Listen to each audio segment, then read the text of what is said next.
Tu crois encore que le monde récompense les gentils? Réveille-toi, après 30 ans, les gentils ne gagnent pas.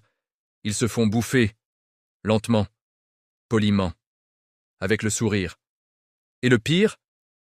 La plupart continuent de sourire en se faisant dévorer, persuadés que ça va payer un jour, que la loyauté finit toujours par triompher, que l'honnêteté est une monnaie d'échange universelle. Spoiler, ce n'est pas une monnaie. Est une faiblesse que les autres notent dans un coin de leur tête et qu'ils exploitent quand le moment est venu. Après 30 ans, la vie arrête brutalement de respecter les règles qu'on a vendues depuis enfance. À l'école, on t'a seriné les fables confortables, travail acharné, récompense méritée, honnêteté, triomphe inévitable, gentillesse, respect garanti, patience, reconnaissance assurée.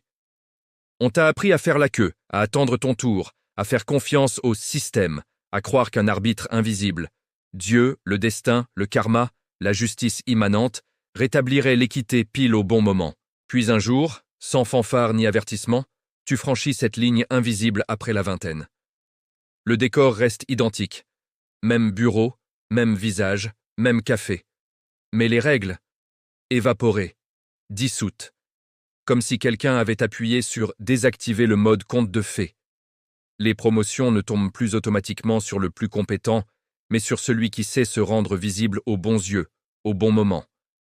Les relations ne survivent pas grâce à ta loyauté sans faille. Elles tiennent tant qu'elles servent l'intérêt immédiat des deux parties. Le respect ne vient pas de ta gentillesse. Il vient de ta capacité à être perçu comme utile, dangereux, à contrarier, ou les deux. Après 30 ans, les gens cessent de faire semblant que le jeu est juste. Ils forment des alliances dans des after-work, des dîners, des groupes WhatsApp où tu n'es pas ajouté. Ils te sourient en face, te serrent la main, te disent « on est fiers de toi ». Et dans ton dos, ils bloquent discrètement l'opportunité qui t'aurait fait passer devant eux. Puis, quand tu découvres le pot rose, ils te lâchent avec ce calme cruel et tellement moderne.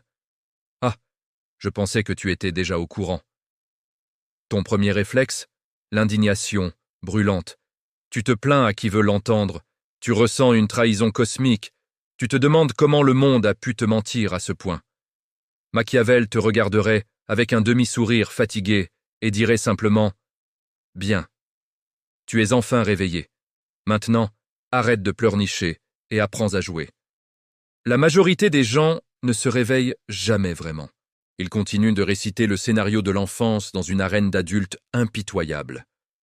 Ils croient encore que l'équité est une loi morale naturelle qui finira par s'imposer, que le karma a un agenda Google Calendar et que s'il va sonner à leur porte avec un chèque de reconnaissance.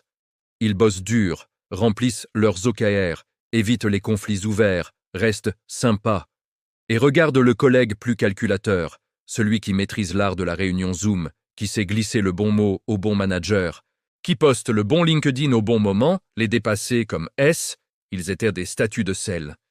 Ils appellent ça de la politique de bureau, avec une grimace dégoûtée, comme si c'était une maladie honteuse que les gens bien devaient refuser. Machiavel, lui, te dirait « La politique n'est pas une anomalie, c'est le langage du pouvoir.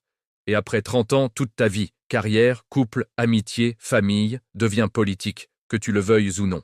La seule question qui compte vraiment devient alors « Vas-tu apprendre cette langue ou vas-tu rester l'honnête travailleur exploitable que tout le monde utilise en silence avec un petit sourire compatissant ?» Vers la trentaine, le basculement est brutal et irréversible. Plus jeune, ton âge te protégeait. On te sous-estimait, donc on te pardonnait. On te laissait du temps, des secondes chances, de la pédagogie bienveillante. Tu avais le droit de te tromper. L'avenir semblait infini, l'horizon indulgent. À 30 ans, l'horizon se rapproche à une vitesse terrifiante. Les regards changent. On ne te juge plus sur ton potentiel, cette belle promesse vague. On te juge sur ton inventaire réel. Qu'as-tu construit concrètement? Que contrôles-tu vraiment? Quel est ton bilan net, ton territoire, tes leviers?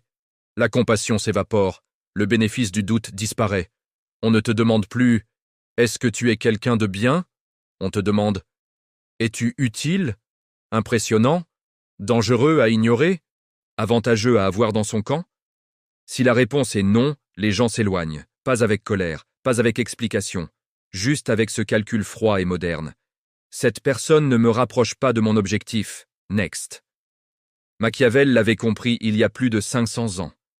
Il n'écrivait pas pour des enfants rêveurs, mais pour des princes, pour ceux qui savent que dans le monde réel, la naïveté est mortelle, et la clémence un luxe que peu peuvent se payer. Il te dirait, après 30 ans, on ne te regarde plus comme un étudiant prometteur. On t'escate, observe comme un petit prince qui doit déjà défendre son royaume. Même si ce royaume se limite à ta carrière, ton couple, tes finances, tes habitudes quotidiennes. On mesure alors l'épaisseur de tes murailles, ton réseau solide, tes compétences rares, tes économies, la force de ton armée, tes options de repli, tes sources de revenus alternatives, tes alliés fiables, ton influence réelle, pas les likes, pas les sourires de surface, qui bougent vraiment quand tu demandes quelque chose. Si tes murailles sont basses et ton armée faible, on ne t'attaque pas à l'épée. On t'attaque par l'indifférence sophistiquée, exclusion des chaînes d'infos cruciales, oubli de te mettre en copie, rumeurs murmurées avec un air navré. On a parlé de toi, mais bon, tu sais comment c'est. Et en 3 mots, assassin, manque d'ambition, trop gentil, pas assez charismatique, pas fait pour diriger. Pendant que tu rumines intérieurement ou que tu postes une story motivante sur Instagram, les portes se referment doucement, sans bruit. Première leçon machiavélienne après 30 ans. Cesse d'attendre l'équité, attends l'intérêt personnel, attends la compétition silencieuse. Attends-toi à ce que chaque humain que tu croises suive un scénario privé, invisible, que tu ne verras jamais en entier. Ce n'est pas de la paranoïa, c'est de la clarté. Machiavel écrivait « Les hommes sont ingrats, changeants, simulateurs et dissimulateurs, prompts à fuir le danger et avides de gains. » Quand tu intègres ça comme axiome de base, les comportements des autres cessent de te surprendre ou de te blesser. Ils deviennent prévisibles, donc gérables. Le collègue qui s'attribue ton idée en réunion? Prévisible. Le meilleur ami qui disparaît dès que tu traverses une passe difficile? Prévisible. La partenaire qui compare silencieusement ton statut actuel à celui d'un ex plus établi? Prévisible. Ce ne sont pas des anomalies morales, c'est la mécanique par défaut des humains quand la survie, le confort ou l'ego sont en jeu. Une fois que tu acceptes cette mécanique, la question n'est plus « pourquoi sont-ils si méchants ?» Elle devient « comment faire pour que leur intérêt personnel travaille pour moi au lieu de me l'écraser ?» Tu vas ressentir la tentation puissante de t'es accroché à l'indignation morale. Moi, je refuse de jouer à ce jeu dégueulasse. Je reste intègre. Ça sonne noble, pur, juste. Mais dans l'univers froid de Machiavel, refuser de jouer ne te rend pas vertueux. Ça te rend vulnérable. Et la vulnérabilité, après 30 ans, n'est plus une phase. C'est un cancer qui métastase lentement. Machiavel comparait le prince à un lion, la force, et à un renard, la ruse. Aujourd'hui, la force n'est plus physique, elle est stratégique. Elle réside dans ta manière de te présenter, posture, regard, choix vestimentaires calculés, tes alliances choisies avec soin, pas les plus nombreux, les plus utiles, les informations que tu révèles ou que tu caches, les batailles que tu ignores superbement, et celles que tu termines sans un bruit, avec précision chirurgicale.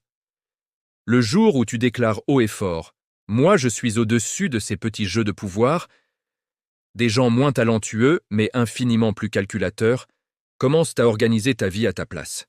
Et tu ne le verras même pas venir.